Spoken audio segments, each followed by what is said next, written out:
Amém, irmãos. Antes da gente começar, irmãos, duas coisas importantes. A primeira que eu lembrei agora, quero que a igreja esteja em oração, então, pela família do irmão Big.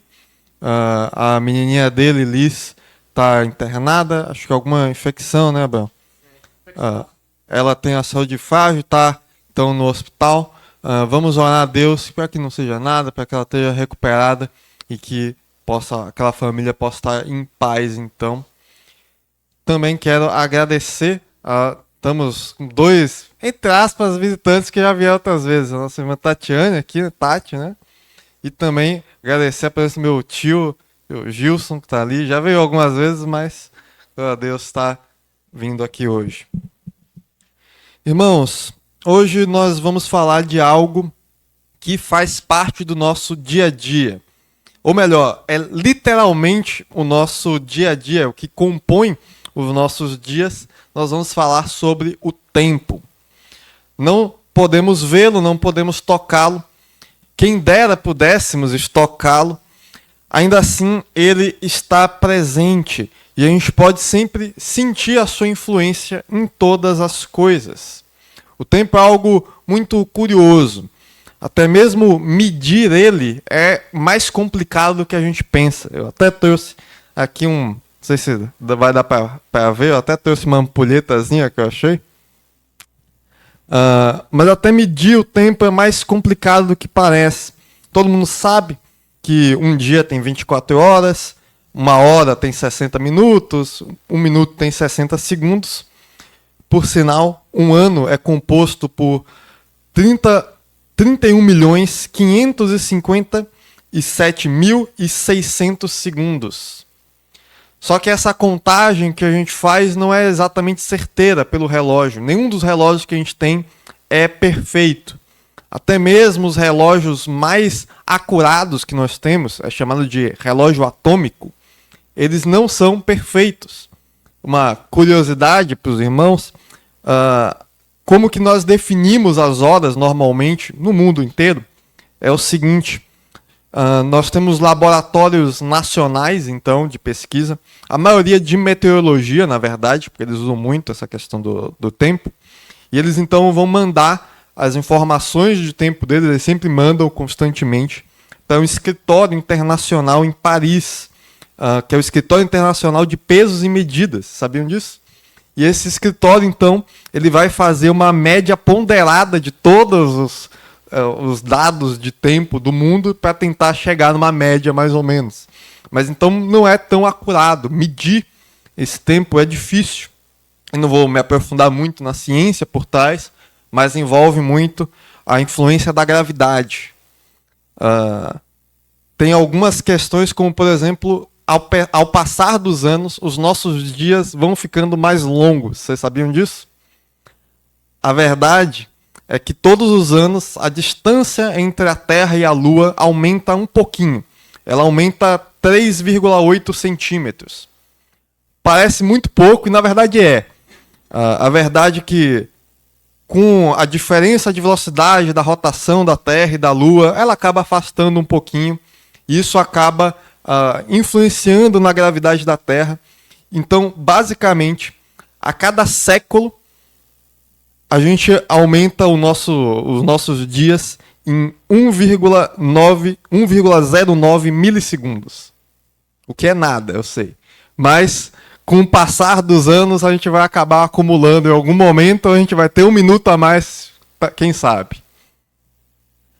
E tem várias outras curiosidades, mas o importante não é esse. O importante é que não preciso dizer que o fenômeno do tempo tem intrigado diversos cientistas ao redor do globo por, ironicamente, muito tempo. E ele é alvo de diversas pesquisas, então. Mas ainda assim, mesmo com as mais brilhantes mentes, mesmo com os melhores aparatos e equipamentos que a ciência tem a oferecer, ninguém consegue parar o tempo. Ninguém consegue retrocedê-lo.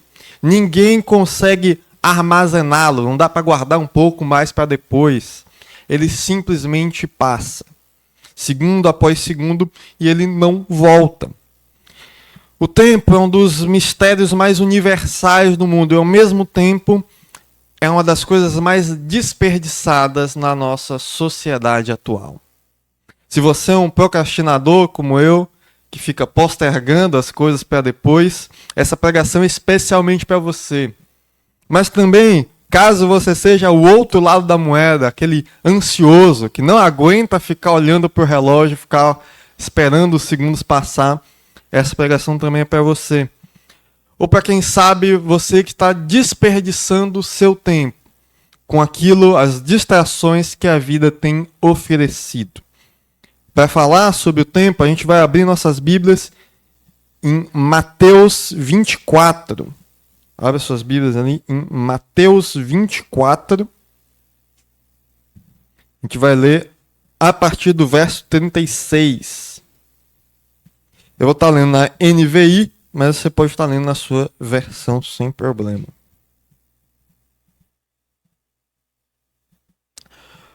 O tema dessa pregação é: o tempo está acabando.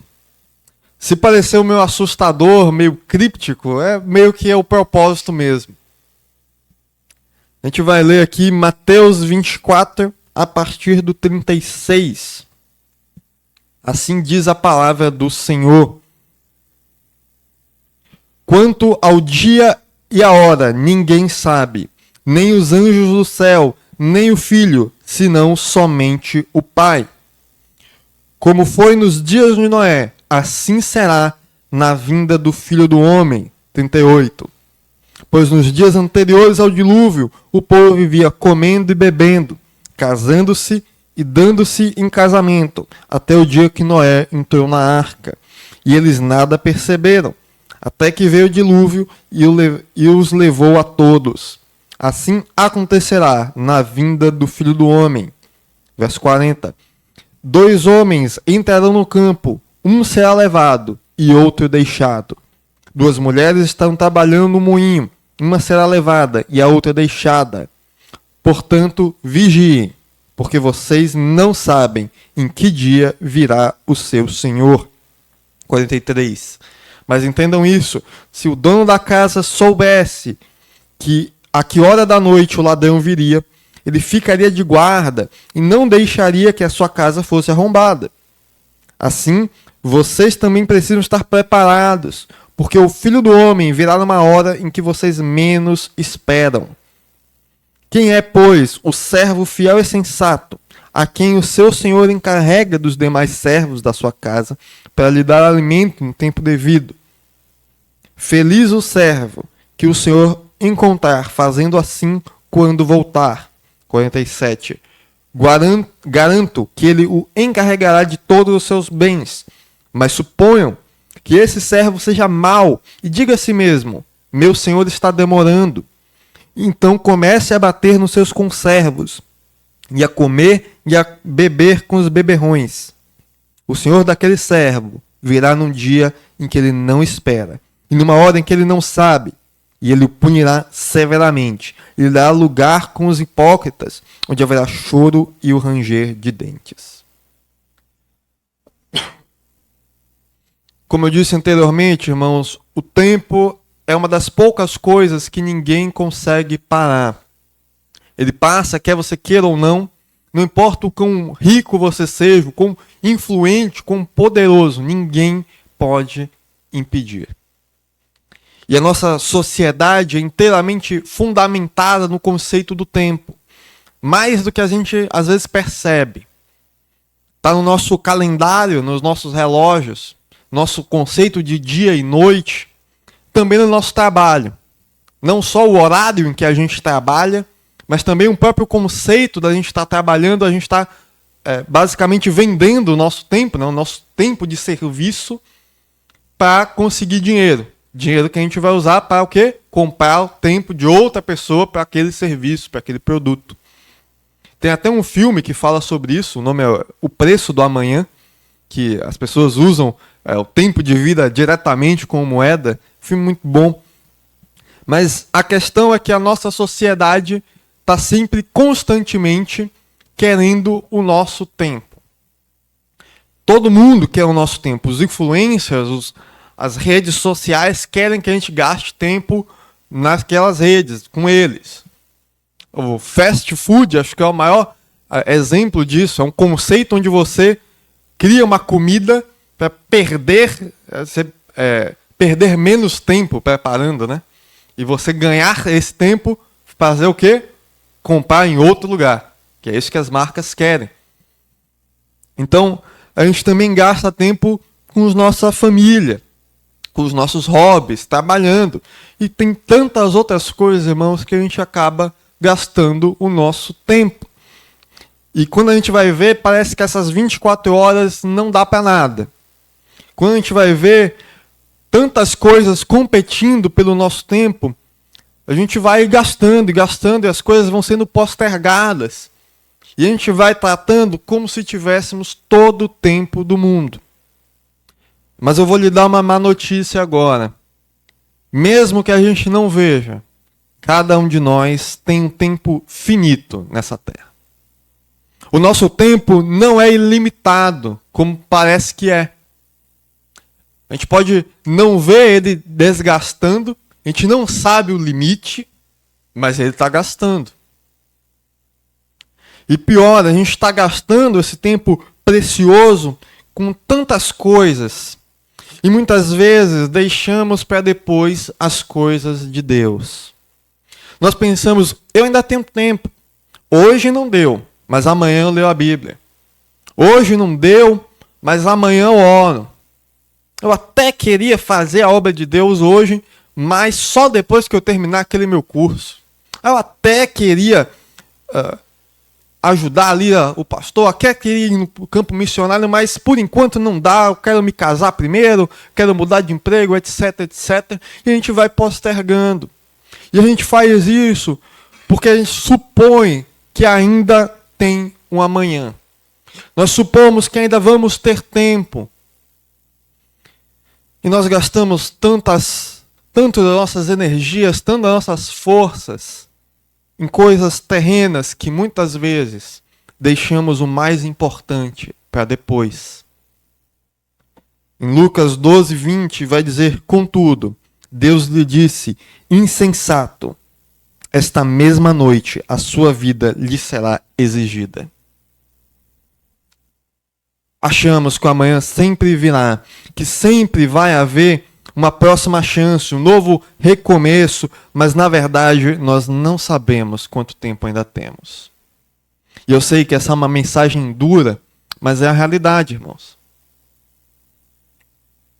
Em Tiago 4, 13 a 14, vai dizer, ouçam agora, vocês que dizem, hoje ou amanhã, iremos para esta ou aquela cidade, passaremos ali um ano, faremos negócios e ganharemos dinheiro. 14. Vocês nem sabem o que lhe acontecerá amanhã. Que é a sua vida? Vocês são como neblina, que aparece por um pouco tempo e depois se dissipa. Sempre achamos que teremos mais um dia, mais uma chance, mais um amanhã. Só que a verdade é que o tempo é implacável. Ele segue em frente, irmãos. E um dia ele inevitavelmente acaba. A verdade é que o tempo não espera. Ele não vai esperar para você organizar a sua vida. Ele não vai esperar para você resolver todos os seus problemas. E assim nós estamos gastando nosso tempo finito aqui na Terra com tantas coisas do nosso dia a dia, tantas coisas da nossa vida secular. Eu não gosto dessa palavra, porque parece que nós temos duas vidas, né? Parece que nós somos um agente secreto. Mas nós temos gastado tanto tempo com as coisas dessa terra que nós temos ignorado e postergado as coisas de Deus. Eu não quero dizer que você tem que largar tudo agora, que você vai largar o seu emprego, abandonar a família, não tem mais tempo de lazer, pelo contrário. Na verdade, em Eclesiastes 3 está escrito, para tudo há uma ocasião certa, há um tempo certo para cada propósito debaixo do céu. Precisamos sim ter tempo para nossas famílias. Nós precisamos sim dedicar tempo ao nosso trabalho, dedicar tempo aos nossos estudos, nos aprimorar. Precisamos ter um tempo de lazer, é claro. Não adianta também a gente só trabalhar, e aí acabar com a nossa saúde trabalhando e o dinheiro que a gente ganhou, gastar tudo em conta médica. Não adianta nada. Mas a questão aqui, irmãos, é que mais importante, nós precisamos dedicar nosso tempo a Deus. E no meio de tantas outras coisas, parece que essa não é a nossa prioridade. Enquanto nós vivemos nossas vidas, a gente vai trabalhando, vai fazendo tantas outras coisas, e aí quando sobe um tempinho, aí talvez é que quando sobrar ali, quando não tiver mais nada para fazer, às vezes num domingo pela manhã a gente lembra de ler a Bíblia, a gente lembra de fazer uma oração. Isso quando lembra. Porque na maioria das vezes a gente está tão cansado na nossa rotina que quando sobe um tempinho, quando é aquele momento quando você não tem mais nada para fazer, você quer descansar, você não quer nem ler a Bíblia. Muitas vezes, mesmo o domingo, que era para ser o dia do Senhor, às vezes a pessoa vem no domingo de vez em quando, se não estiver chovendo, se não tiver com uma dor de cabeça, né? Talvez você até diga para você mesmo, não, João, domingo, de manhã à noite, às vezes quarta-feira eu estou aqui, todos os dias estou aqui, todo dia que tem culto, evento, eu estou aqui. Mas e será que no nosso dia a dia, nos outros dias da semana, será que nós estamos tendo tempo? Será que nós estamos separando um tempo para Deus, para as coisas do Senhor? Em Mateus 16, 26, vai dizer: pois que adiantará ao homem ganhar o mundo inteiro e perder a sua alma? Ou que o homem poderá dar em troca da sua alma? Do que adianta, irmãos, nós estamos gastando tanto do nosso tempo, do nosso esforço com as coisas materiais, sendo que caixão não tem gaveta. Irmãos, eu vou dizer algo que pode parecer estranho, mas é a realidade. Deus não está interessado nas suas sobras. Deus não está interessado no que sobrou ali daquele seu dia. Ele quer o seu tudo. E eu não estou falando aqui meramente de dinheiro. Muito mais do que isso, Deus quer o seu tempo. Deus quer a sua dedicação. Será que nós realmente temos dedicado o nosso tempo a Deus? Ou será que nós só estamos o dando sobras? Muitas vezes nós vivemos achando que estamos fazendo um favor a Deus. A gente fala, Senhor, quando vagar um espacinho na minha agenda, eu vejo se eu consigo encaixar uma oração para o Senhor. Se eu tiver um tempinho, eu estou cheio de coisa para fazer, mas se eu tiver um tempinho, eu leio a Bíblia uns minutinhos para o Senhor. A gente age como se estivesse fazendo um favor para Deus por estar orando um dia, por estar lendo a Bíblia. Nós estamos invertendo as coisas, irmãos. A nossa prioridade deveria ser para Deus. O nosso horário nobre ali deveria ser para Deus. E as demais coisas nos são acrescentadas. Só que nós vamos deixando para lá, porque achamos que ainda temos muito tempo à nossa disposição. E assim são as pessoas do mundo. Elas sabem que tem que consertar suas vidas. Elas sabem, elas escutam que Jesus está vindo. Mas elas vivem relaxadas. Porque elas acham que Jesus vai demorar muito ainda. Já passou 2000 anos. Ele não veio até agora, não é amanhã que ele vai vir, é o pensamento dela. Mas a verdade é que ninguém sabe quando será a volta do Senhor. Sabe nos filmes, aqueles malucos que ficam gritando no meio da rua com aquelas plaquinhas de o fim está próximo? Assim deveríamos ser nós, irmãos. Nós deveríamos estar anunciando a vinda de Cristo, a vinda que é iminente. Iminente é algo que não é uma possibilidade, é uma certeza que pode acontecer a qualquer momento. E tem tantos que deixam para ouvir a palavra de Deus, que deixam para consertar suas vidas em outra hora. Tantos que continuam insistindo numa vida de pecado, porque acham que ainda tem tempo.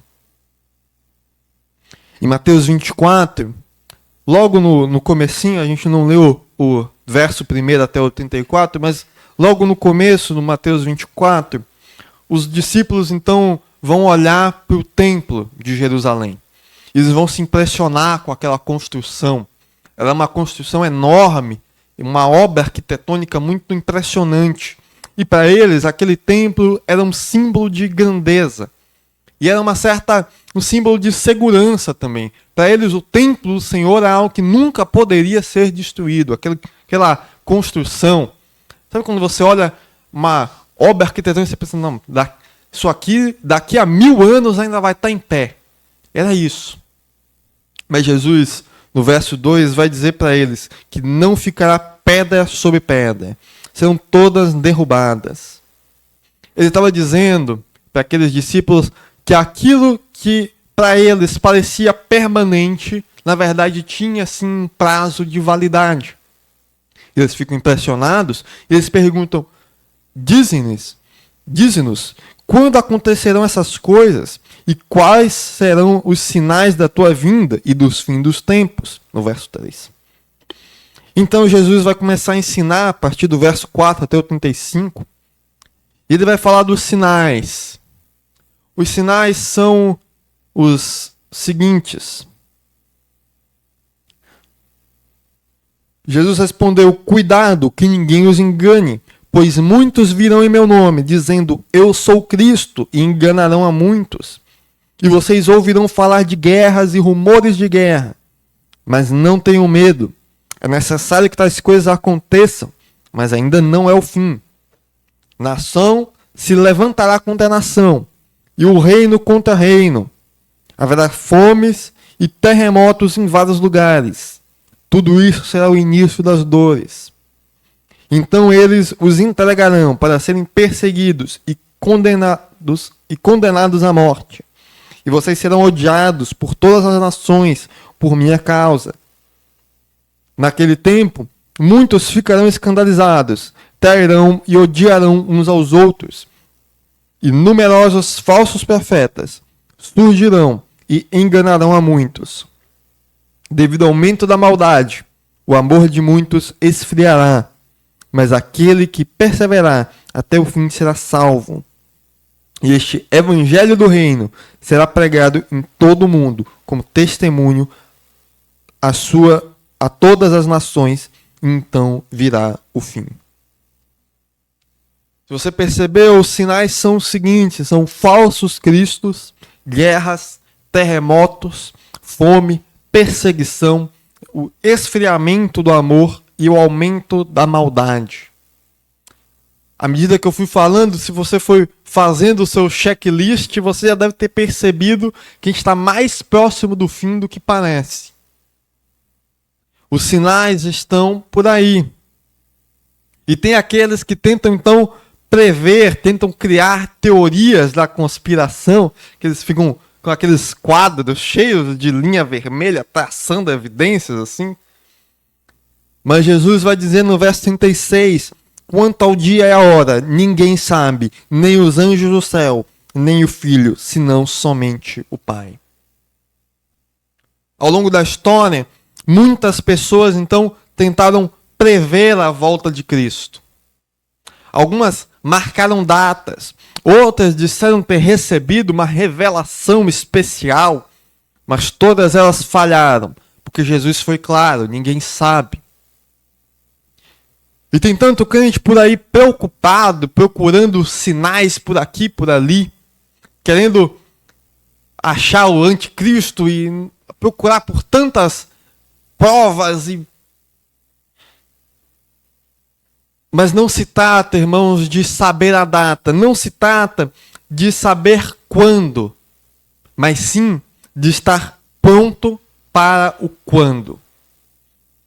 Se trata de estar sempre pronto, porque se nós soubéssemos a data, muitos deixariam de última hora. Irmão, se eu sei que o trabalho é para sexta-feira, você acha que eu vou fazer na segunda? Claro que não, vou fazer na quinta. Talvez na segunda, na sexta de manhã ainda. E é isso que muitas pessoas fariam.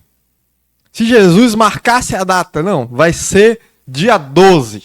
Você acha? Muita gente ia fazer de tudo, ia fazer a farra para dia 11 tá todo mundo na igreja. Ia ser todas as igrejas lotadas. Mas a verdade é que nós não sabemos e não dá para se preparar de última hora. E como nós não sabemos, nós precisamos viver vigilantes diariamente. Em Atos 1:7, Deus vai dizer: não lhes compete saber os tempos ou as datas que o Pai estabeleceu pela sua própria autoridade. Não cabe a nós, irmãos, saber quando acontecerá, assim como também não sabemos o dia de nossas próprias mortes. Isso é uma coisa que esse verso nos ensina. É que nós não temos como saber quando o nosso tempo vai acabar. Seja por Jesus voltando ou nós indo até Ele. Não temos como planejar ou prever quando vai ser o retorno de Cristo. E tem um livro que eu gosto muito, um dos meus livros favoritos, tem uma frase que diz: somos todos imortais até que se prove o contrário. Essa frase quer dizer que até que você morra, tecnicamente você não pode dizer que você sequer um dia vai morrer, né? Claro que não é assim que acontece. Todos nós sabemos que vamos um dia morrer. A gente só não sabe quando. Talvez, na verdade, para nós cristãos, nós temos até uma esperança. Essa frase é quase verdadeira, no sentido que talvez Jesus venha antes de nossa morte e nós iremos em vida com Ele. E nós podemos fazer planos, nós podemos sonhar com o futuro, nós podemos pensar que temos muitos anos pela frente, mas nós não temos o controle sobre isso. A verdade é que o tempo que nós temos aqui na Terra é um presente que Deus nos dá. E a questão é que cada dia pode ser o último. E como será que nós estamos usando esse presente?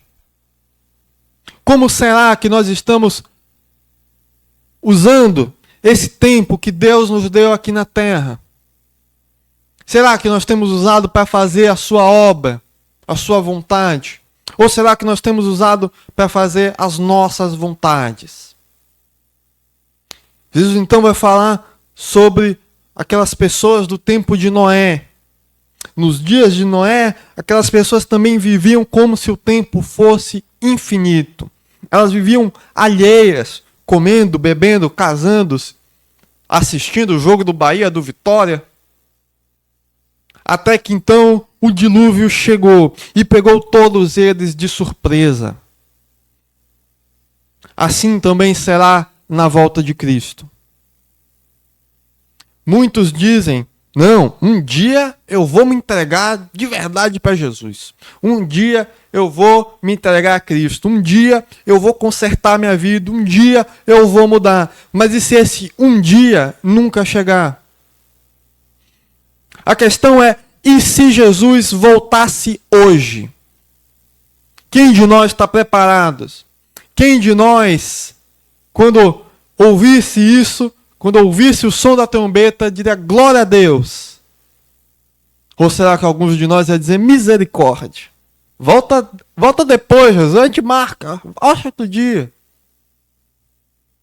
Tem até um meme, irmãos, que é assim, começa com uma pessoa toda feliz: finalmente arranjei uma namorada, finalmente conquistei a casa própria, finalmente troquei de carro. Logo em seguida, o apocalipse bíblico de 2000 anos esperando começa.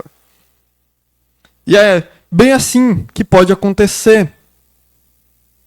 Tem tantas pessoas que vivem as suas vidas sem se preocupar com a volta de Cristo. E não falo só dos que não são cristãos, assim como nós também. Muitos cristãos, então, vão vivendo as suas vidas seculares, vão vivendo os seus trabalhos alheios à volta de Cristo. E a gente fala: não, Jesus está voltando. Está voltando, tá. algum dia muito longe, assim, tá voltando. Como se a gente não fosse ver isso, como se talvez a gente nunca conseguisse acompanhar. Mas a verdade é que Jesus pode voltar a qualquer momento. É que nem aquelas pessoas que ficam comprando no cartão de crédito e aí não vê o dinheiro saindo e acha que a conta não vai chegar. Não sente o dinheiro saindo do bolso, aí vai comprando, espera para ver se a conta não chega. De novo, eu não estou dizendo para você ficar paranoico, procurando por sinais. Eu não estou dizendo agora para você vender tudo, fazer um festão, porque amanhã Jesus volta. Quem me dera. Nós não podemos ficar imersos nas nossas rotinas do dia a dia, a ponto que esqueçamos de Deus.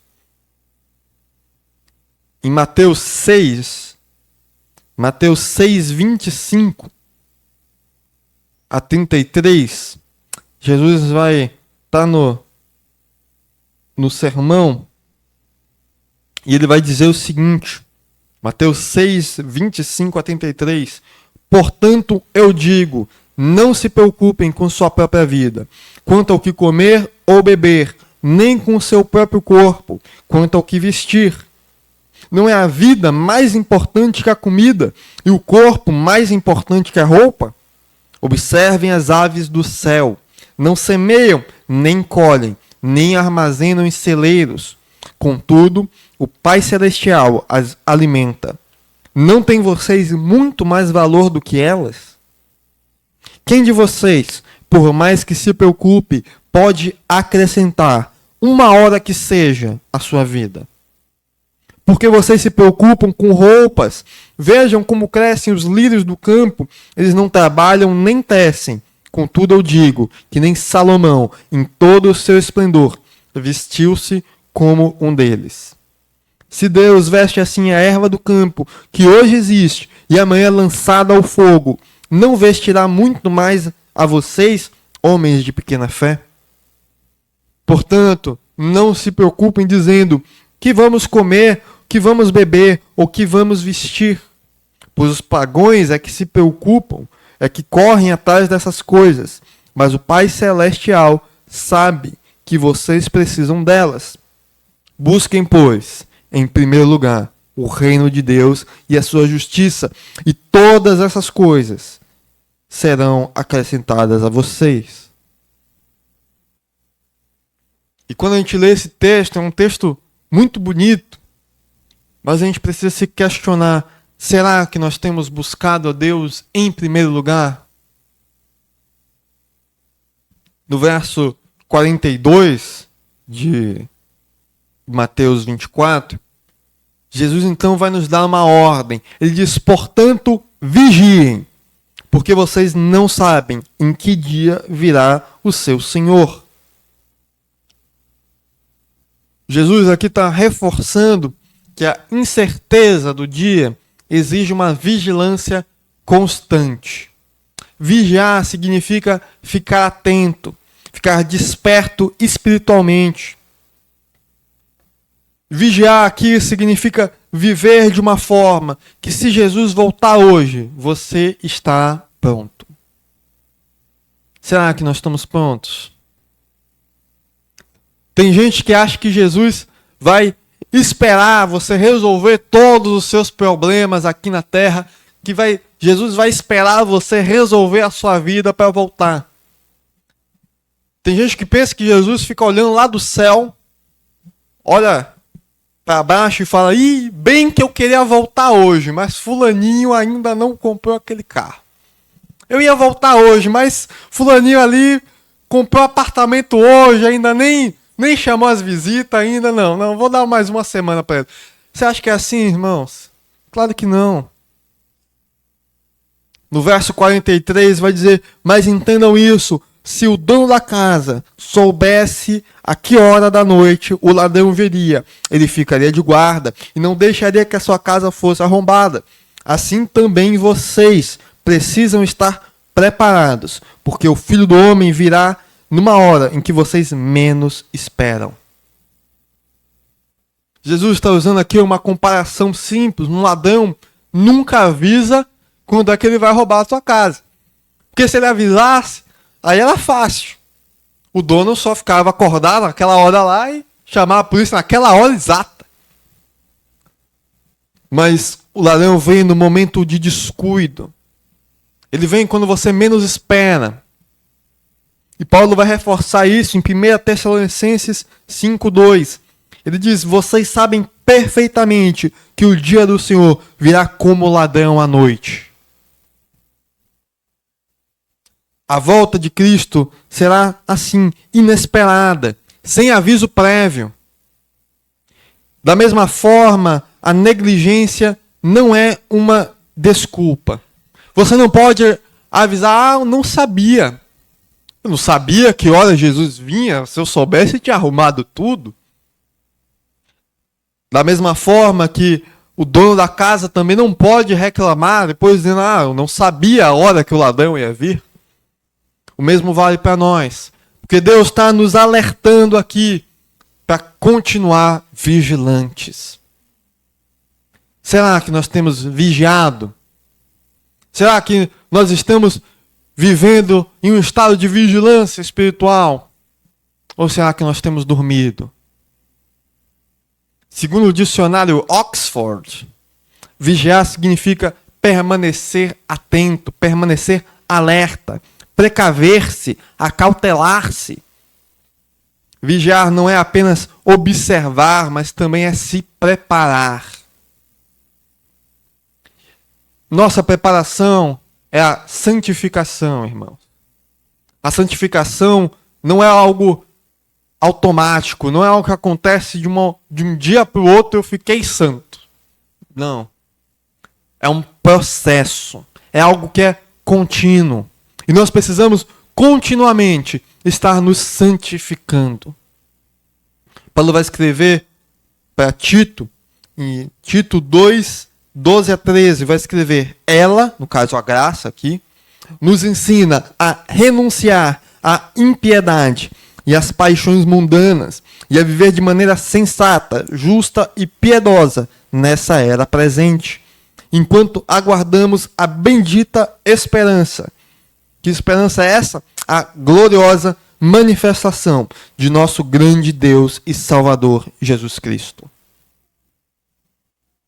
É a graça que nos ensina, então, o Espírito Santo a renunciar à impiedade, às nossas paixões mundanas, às vontades, os desejos do nosso coração na era presente, para que nós possamos aguardar ansiosamente a bendita esperança, a volta de Jesus Cristo. No verso 45 e diante, vai então contar uma parábola. Essa parábola é a parábola dos dois servos. Vamos ler Mateus 24, 45. Mateus 24, a partir do verso 45. Jesus vai dizer: quem é, pois, o servo fiel e sensato, a quem seu senhor encarrega dos demais servos da sua casa, para lhe dar alimento no tempo devido? Esse servo aqui, irmãos, está se referindo à posição de mordomo. É alguém que vai cuidar e controlar, organizar os demais servos ali, os demais servidores. A gente usa muito esse texto para a questão de mordomia.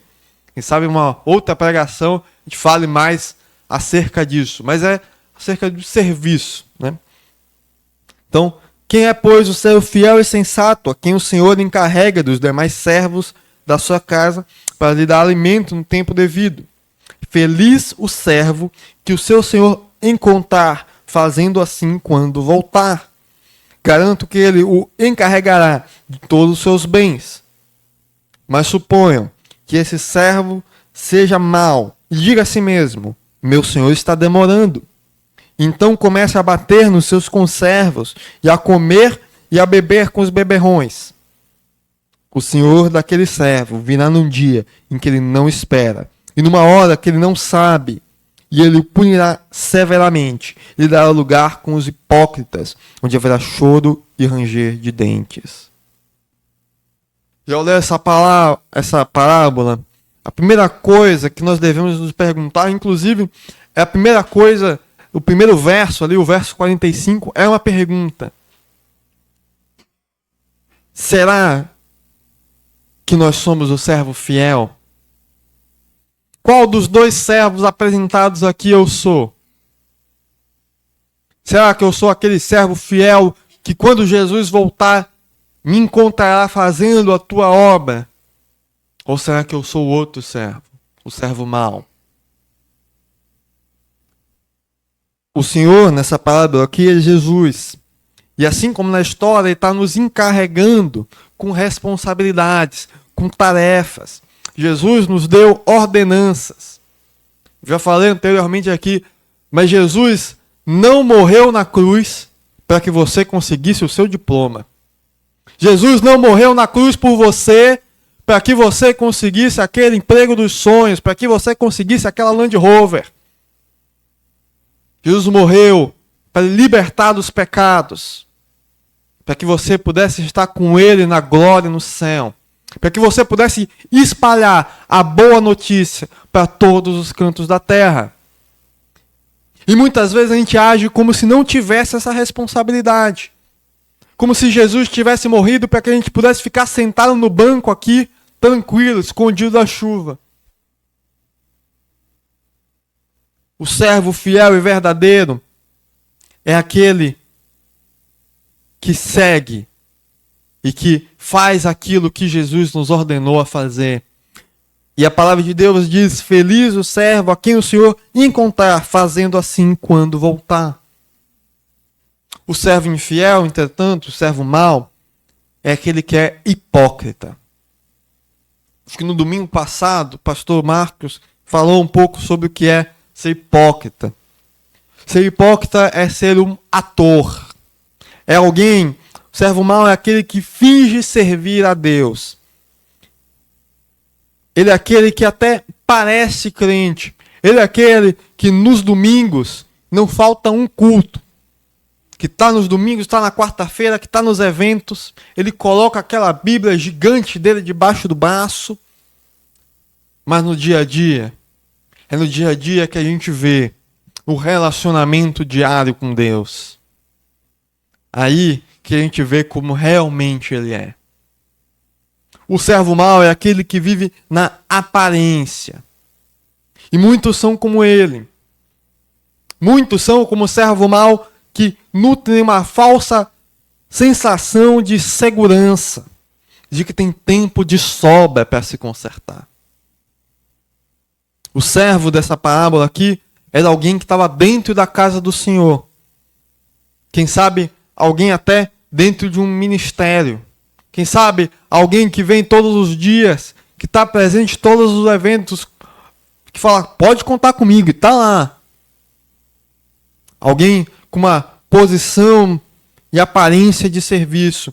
No entanto, quando o tempo se prolongou, ele se acomodou no pecado. Ele agiu com arrogância. Ele desprezou os seus deveres. É importante frisar, irmãos, essa parábola aqui não se trata da perda da salvação. Na verdade, ela se trata da diferença de quem realmente serve, quem serve de verdade, e quem apenas parece servir. A demora para o retorno do Senhor revela então o coração de cada um, porque o fiel permanece vigilante, enquanto o infiel relaxa e cai na ilusão de que nunca será cobrado. Esse princípio também está na parábola do joio e do trigo, assim como também vai estar na parábola das 10 virgens, que é no capítulo seguinte. Vire aí a página da sua Bíblia.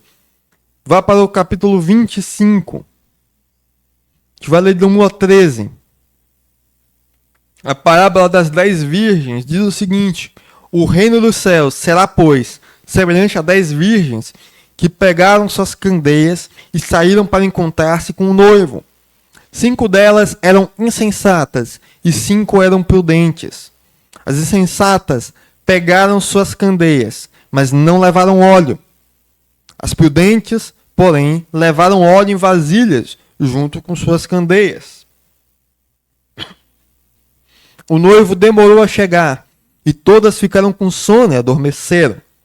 À meia-noite, ouviu-se um grito. O noivo se aproxima, saiam para encontrá-lo. Então todas as virgens acordaram e prepararam suas candeias. As insensatas disseram às prudentes: dê-nos um pouco do seu óleo, pois as nossas candeias estão se apagando. Elas responderam: não, pois pode ser que não haja suficiente para nós e para vocês. Vão comprar óleo para vocês. E saíram elas para comprar o óleo. Saindo elas para comprar o óleo, chegou o noivo. As virgens que estavam preparadas entraram com ele para o banquete nupcial, e a porta foi fechada. Mais tarde vieram também as outras e disseram: Senhor, Senhor, abre a porta para nós. Mas ele respondeu: a verdade é que não as conheço. Portanto, vigiem, porque vocês não sabem o dia nem a hora. Essa parábola aqui se refere sobre a volta de Cristo. O óleo é o Espírito Santo. E aquelas que são insensatas, as imprudentes, não tinham com elas o Espírito Santo. Todas elas adormecem na espera do noivo. No caso, é o interlúdio, o tempo entre a vinda de Jesus. É o tempo que Jesus está no céu até ele voltar. E quando o momento chega, quando o grito é dado e o noivo chegou, aquelas insensatas não tinham o Espírito Santo. E elas achavam que davam para comprar ali naquela hora. Elas achavam que ia dar tempo. Mas não deu tempo. O noivo veio e elas ficaram para fora. E as prudentes, as que vigiaram, as que se prepararam, as que tinham o Espírito Santo, elas se entraram para ficar com Deus. E assim como o servo fiel é encontrado cuidando da obra do Senhor, as virgens prudentes estavam preparadas para a surpresa do retorno. E eu pergunto de novo: qual dos dois servos você é? Responda aí no seu coração. Será que você tem vivido na aparência de cristão? Será que você tem vivido com essa falsa sensação de segurança, dizendo a si mesmo que amanhã, que na segunda-feira, que ano que vem, tudo vai ser diferente? E assim você tem levado? Será que você está na igreja, quem sabe um ministério, e ninguém sabe do seu pecado, e aí você vai levando? Você vem nos cultos, você está nos eventos, mas no seu coração não está na obra do Senhor. E você vai gastando os seus dias como se não houvesse um amanhã. Se esse é o seu caso, eu tenho uma péssima notícia para você. O tempo está acabando. Jesus está voltando, e quando ele voltar, aqueles na aparência, aqueles que não consertaram a sua vida, aqueles que são apenas amigos do Evangelho, aqueles que apenas conhecem Jesus de ouvir falar, aqueles que na verdade estão servindo ao dinheiro, estão servindo às suas próprias vontades, eles serão mandados para um lugar onde haverá choro e ranger de dentes. E eu sei que é duro de ouvir, mas essa é a verdade bíblica. E se qualquer um disser o contrário, está fazendo Deus de mentiroso. Se qualquer um tentar amenizar a mensagem, ele não vai estar passando aquilo que Jesus quer falar. Mas, irmãos, assim como eu dei essa má notícia, Deus tem uma boa notícia para você nessa manhã. Inclusive, é a melhor notícia que alguém poderia receber. Ainda dá tempo. Pelo menos por agora.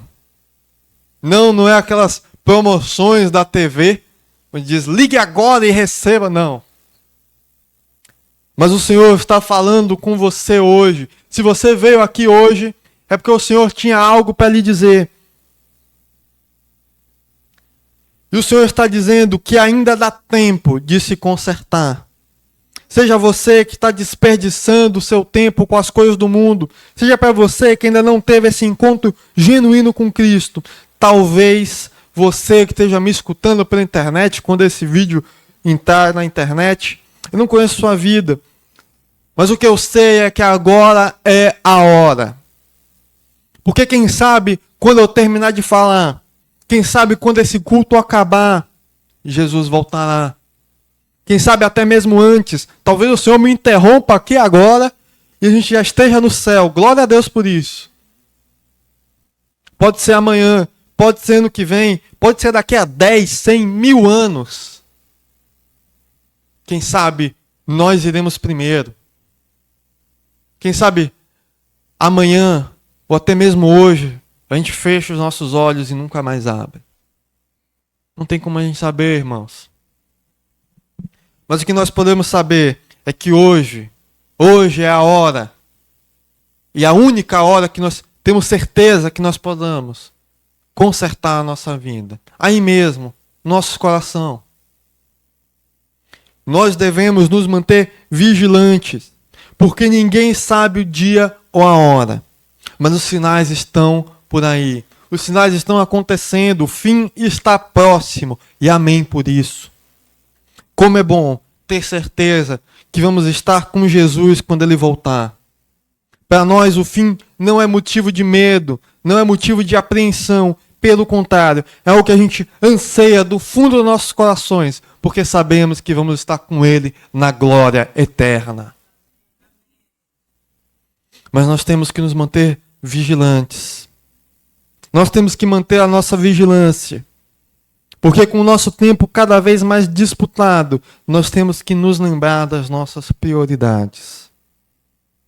Mateus 6, 19 a 21 vai dizer: não acumulem para vocês tesouros na terra, onde a traça e a ferrugem destroem, e onde os ladrões arrombam e furtam. Mas acumulem para vocês tesouros no céu, onde a traça e a ferrugem não destroem, e onde os ladrões não arrombam, nem furtam. Pois onde estiver o seu tesouro, ali também estará o seu coração. Não foque nos seus planos aqui na terra. Não gaste o seu tempo com aquilo que é terreno. Invista o seu tempo em Deus. Dedique o seu tempo a Jesus Cristo. Dedique o seu tempo nos tesouros do céu. Porque aquilo que você investe aqui vai ficar nessa terra. Todo esse dinheiro que você está acumulando, todos esses relacionamentos, essa influência, esse poder, essa fama, nada disso vai importar no dia da sua morte. Mas aquilo que nós acumulamos no céu, as joias da coroa do nosso galardão, nós teremos no céu. Jesus está voltando, o Rei está voltando. E as pessoas desse mundo, como no tempo de Noé, estão cegas para isso. Elas não percebem a areia caindo da ampulheta. Mas nós sabemos que Ele virá. E todo esse tempo que nós ficamos na terra, que para nós é uma vida inteira, para Deus é um breve interlúdio, antes de vermos a glória de Deus, indo em vida ou não. Ninguém sabe o dia, a hora, mas nós sabemos com certeza que Ele virá. Não precisamos ficar ansiosos, não precisamos agora também ficar contando os segundos, preocupados, porque Ele virá na hora certa. Em João 14, de 1 a 3, vai dizer: não se perturbe o coração de vocês. Creiam em Deus, creiam também em mim. Na casa do meu pai há muitos aposentos. Se não fosse assim, eu lhes teria dito: vou preparar-lhes lugar. E se eu for lhes preparar lugar, voltarei e os levarei para mim, para que vocês estejam aonde eu estiver. Abaixe sua cabeça, irmãos. Vamos orar. Vamos orar para que o Senhor esteja colocando em nossos corações o desejo de dedicar o nosso tempo a Ele.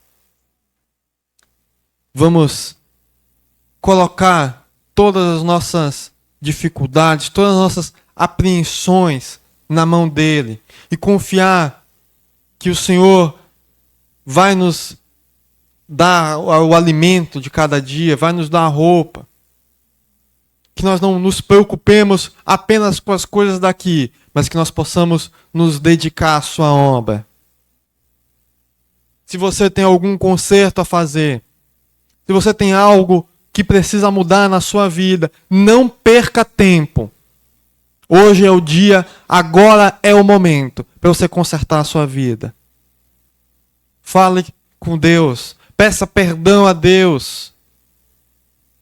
Esteja continuamente orando para que o Senhor nos mantenha vigilantes, para que nós possamos esperar ansiosamente e com alegria o momento de sua vinda.